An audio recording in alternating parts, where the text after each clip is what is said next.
Fly me to the moon. Let me play up there. Massachusetts. Frank Sinatra. The name isn't just a name, it's an era. It's the sound of cool elegance, of perfectly tailored suits, and a voice that didn't just sing a song, it lived it. A voice that could break your heart with a single, perfectly placed phrase. He was the undisputed king of the American songbook, a titan who believed music was about story and soul. And then there were the Bee Gees, three brothers from a different world, not of smoky jazz clubs, but of pulsating discotheques. They were the architects of a cultural revolution, draped in glitter and Saturday night lights. They were both kings of their musical domains, but their worlds were on a collision course. In the late 1970s, a quiet war of words erupted between the two musical dynasties, a battle for the very soul of what music should be. The king of swing reportedly took aim at the kings of disco, sparking a feud you never knew about. This is the story of how Frank Sinatra allegedly dismissed the Bee Gees, calling their music for the dance floor, not the heart, and why that single comment struck a nerve with the Gibbs brothers that resonates to this day. You're watching Retrowaves, and if you love music history like this, be sure to hit that subscribe button and ring the bell so you don't miss our deep dives into the stories behind the legends. To understand the core of this conflict, you first have to understand what Frank Sinatra truly stood for. He wasn't just a singer, he was an interpreter. His work was a masterclass in emotional nuance. He began his career as a skinny teenager with the big bands of Harry James and Tommy Dorsey, learning the art of breath control and phrasing. But it was his solo career with Capitol Records in the 1950s that solidified his legacy.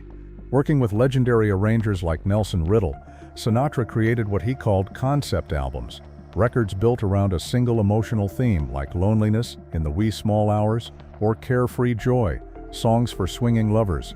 For Sinatra, a song was a narrative. He would spend hours with lyricists and composers, poring over every word, every note, ensuring the story was clear. He believed music should have an intellectual and emotional weight, that it should be a conversation with the listener. His music was meant to be listened to, not just heard. It was about the silence between the notes, the ache in a held word, the personal confession of a man who had lived. Now fast forward to the late 1970s. The music landscape had changed dramatically. The raw energy of rock and roll had given way to the polished, synth-driven sound of disco. For Sinatra, this was more than just a new genre. It was an artistic betrayal. He saw disco as vapid and impersonal, a factory-produced sound designed for commercial success rather than artistic expression. The beats were repetitive, the lyrics often simplistic, and the focus was on the collective groove, not the individual's story. Sinatra's disdain for disco was no secret. He reportedly said in a 1979 interview, "The new stuff, the disco stuff, it's not music, it's just a beat. There's no heart in it. It's music for the dance floor, not the heart." This sentiment was widely shared among older generations and fans of traditional music. For them, disco was a cheap, noisy, and fleeting trend that threatened to erase the very art form they held so dear. And who better to be the poster boys for this new, soulless sound than the Bee Gees? But to simply label the Bee Gees as the kings of disco is to miss a crucial part of their story. The three brothers, Barry, Robin, and Maurice Gibb, were not overnight sensations.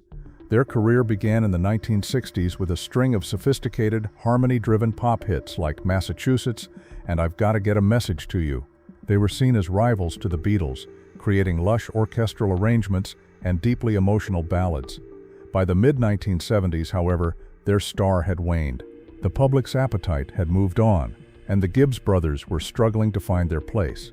It was during this period of creative and commercial turmoil that they made their pivot.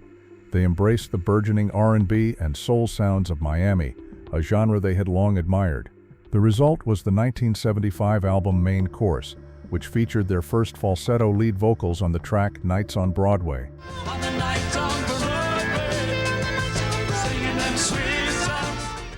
This was not a move of commercial convenience, it was a genuine artistic evolution. They were experimenting, finding a new voice, a new direction. This musical reinvention culminated in one of the most commercially successful and culturally significant albums of all time, the Saturday Night Fever soundtrack. Released in 1977, The album didn't just sell millions of copies, it fundamentally changed pop culture. It wasn't a planned disco album, it was a collection of songs they had been working on, a reflection of their current sound. The song Stayin Alive, in particular, would become the anthem of the disco era. But behind the infectious beat and the strutting bass line, the song held a far deeper and more personal meaning. And this is where the conflict with Sinatra truly begins. The world saw the Bee Gees and Stayin Alive as a monument to carefree hedonism. The Saturday Night Fever movie showed a swaggering John Travolta, a king on the dance floor, embodying the lyrics, "Ah ha ha ha, stayin' alive, stayin' alive." But for Barry Gibb, the song was born from a much darker, more serious place. It was a commentary on the sheer struggle of life. In numerous interviews over the years, Barry has talked about the true meaning behind the lyrics. He wrote Stayin' Alive as a direct reflection of what it was like to grow up and survive on the streets, of the daily fight to make ends meet, of the very human need to just get through it. The lyrics, whether you're a brother or whether you're a mother, you're stayin' alive, stayin' alive. Whether you're a brother or whether you're a mother, you're stayin' alive, stayin' alive. Weren't just a catchy phrase, they were a universal truth about perseverance. Barry has stated that the song was a deep, emotional piece of work, a song about hope in the face of despair. It was, in its own way, a narrative piece, just like the songs Sinatra championed. So, when the King of Swing reportedly dismissed their music as lacking heart, it was a profound misjudgment from the Bee Gees' perspective. It was more than a critique of their style, it was a dismissal of their art. For Barry Gibb, the man who had poured his deepest feelings into those songs, it must have felt like a personal insult. The King of Cool was effectively telling the world that everything the Bee Gees had created was artistically worthless. This wasn't just a private disagreement. Sinatra was a very public and vocal critic of the disco movement. His comments were part of a much larger cultural backlash known as the Disco Sucks movement. This movement, often led by rock and punk fans, saw disco as a corporate, manufactured sound that had diluted the authenticity of music. They protested at concerts, held anti-disco rallies, and saw the Bee Gees as the central figures of everything they hated. Sinatra, as an elder statesman of music, was a natural figurehead for this anti-disco sentiment. His comments carried immense weight, not just for his fans, but for the entire industry. When he spoke, people listened, and what he was saying was that disco, at its core, was not an art form. But the Bee Gees had their defenders. The Saturday Night Fever soundtrack wasn't just a hit because of its beats, it was a masterpiece of songwriting. How Deep Is Your Love, for instance, is a timeless ballad that showcases the Gibbs' incredible knack for melody and harmony. It is as emotionally potent as any song Sinatra ever sang. More Than a Woman is a complex, multi-layered track that marries a killer rhythm with soaring vocals and a sophisticated arrangement.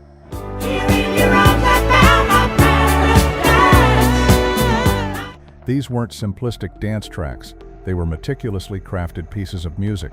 The irony is that Sinatra himself was a part of the pop music of his time. When he first rose to fame, many critics dismissed his brand of crooning as a sentimental, commercialized fad that lacked the gravitas of a truly artistic genre like opera or classical music. History, it seems, has a way of repeating itself. The divide wasn't just about music, it was about generations. It was the old guard, the keepers of tradition, against the new wave, the creators of a future they couldn't possibly understand. Sinatra's generation had seen music as a long-term investment in artistry, a journey of a lifetime. The Bee Gees' generation was about instant gratification, about the collective experience of the present moment. Sinatra's music was about a man alone with his thoughts. The Bee Gees' music was about a crowd moving together as one. The criticism from someone as respected as Sinatra must have been tough for the Gibbs brothers to swallow. They had spent years honing their craft, struggling through commercial failures, and finally finding a way to connect with a new audience. They had poured their heart and soul into music that was, by all accounts, commercially successful and artistically sound. To have a legend dismiss their art so casually must have been a painful pill to swallow. While Sinatra's comments were widely reported, there was never a direct public confrontation. The feud was a silent one, fought through the press and the public consciousness. The Bee Gees mostly chose to let their music speak for itself. They continued to write and perform, showing their incredible versatility by moving past the disco era into the 1980s, with their album Spirits Having Flown and then back to writing for other artists like Barbra Streisand and Diana Ross. In a sense, time has been a great equalizer. Today, Stayin Alive is not seen as a novelty hit from a fleeting genre. It is a cultural landmark. It has been used in countless movies, commercials, and TV shows.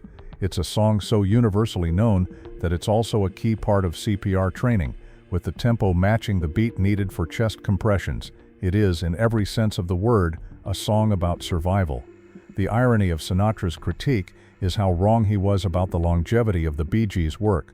Their disco-era songs are no less revered today than his ballads are. People still dance to You Should Be Dancing and Night Fever with the same passion as they did in the 70s. But they also listen to How Deep Is Your Love and Too Much Heaven with the same quiet reverence as they would a Sinatra ballad. The music has transcended the genre and proven its staying power. It has become a permanent part of the Great American Songbook, a term Sinatra would have been proud of. The conflict between these two legends serves as a powerful reminder of how music, like all art, is constantly evolving. What one generation sees as a passing fad, another sees as a masterpiece. What one person views as shallow and soulless, another views as a profound expression of a human truth. Frank Sinatra was a master storyteller with a singular voice. The Bee Gees were master songwriters with a collective voice. Both were driven by a genuine love for their craft and a desire to connect with their audience. They just went about it in very different ways. In the end, Sinatra's comments were not a personal attack. They were the honest feelings of a man who believed in a certain kind of music and feared it was being lost. The Bee Gees' response, or lack thereof, showed a quiet confidence in their own work, a belief that its emotional depth would one day be recognized. And it was. The Bee Gees are now in the Rock and Roll Hall of Fame. Their music is celebrated not just for its rhythm, but for its genius, and Sinatra's legacy continues to inspire generations of singers. The story of their clash is a powerful lesson.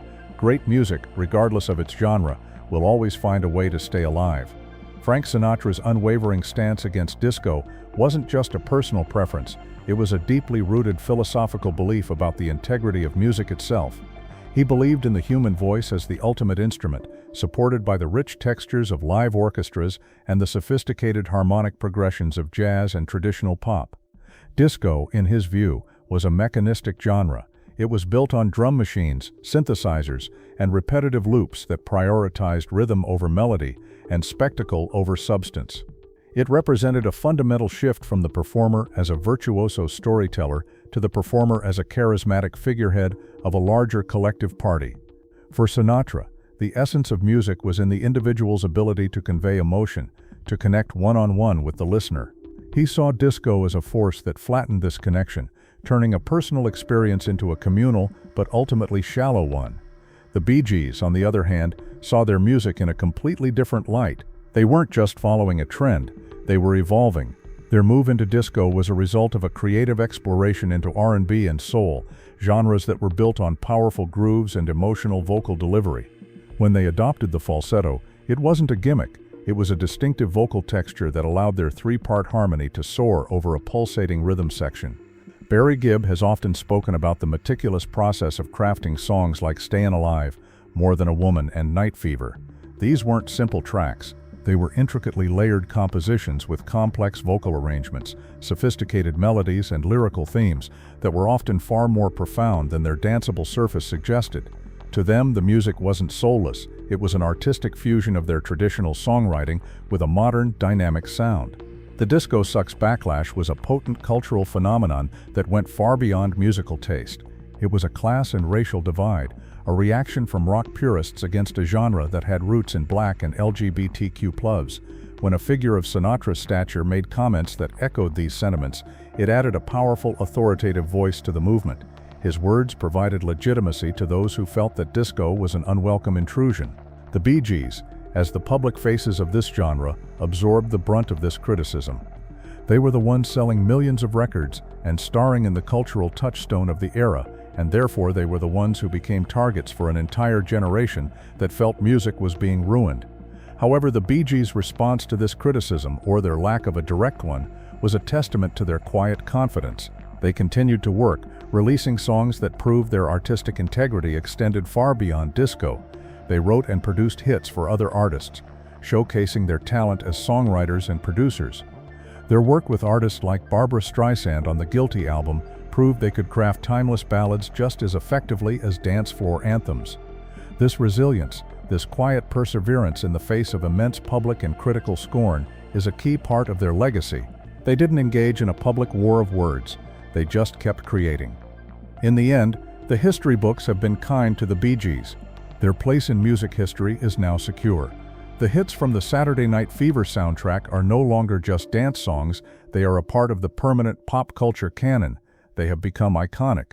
The beat of Stayin Alive is so ingrained in our collective consciousness that it's used for life-saving medical training. That is an undeniable testament to its longevity and impact. The story of Sinatra versus the Bee Gees isn't really a story of one artist winning over another. It's a story about change, about the generational clash between what was and what could be. Sinatra, in his own way, was a purist who feared the loss of something he held sacred. The Bee Gees were innovators who embraced the future, even as they held on to their deep-seated love for harmony and melody.